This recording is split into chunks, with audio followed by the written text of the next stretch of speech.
At the moment, I think because the government doesn't have the compelling description that Vince Cable said it needed, what people I think are realising, and the only thing that they're understanding about what the government's doing is cuts. The big society message hasn't taken off. What I think the government should be emphasising much more is the need for Britain to compete with the rising East, China, India and other nations, and that therefore gives it opportunity to start building the case for a competitiveness agenda, a growth agenda, so that the tough decisions that Britain needs to take on airport capacity and investment in science and engineering there is a demand for those things from the public rather than resistance to these measures that they may not otherwise think are necessary. Do you think the Labour Party has been very effective in kind of crafting an alternative narrative just around cuts? I don't think Labour have been particularly an effective opposition, but if the government is not itself able to clearly say what its mission is in a way that will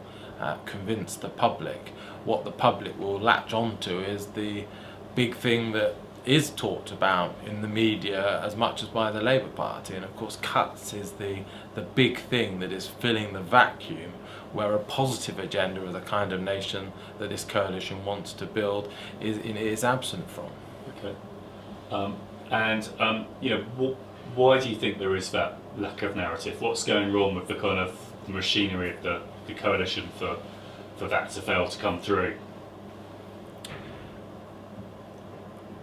What I think is absent from the government is an understanding, like with the NHS bill, that before the NHS bill was introduced, the government didn't do the preparatory work to convince the public that there were weaknesses in the NHS that needed sorting.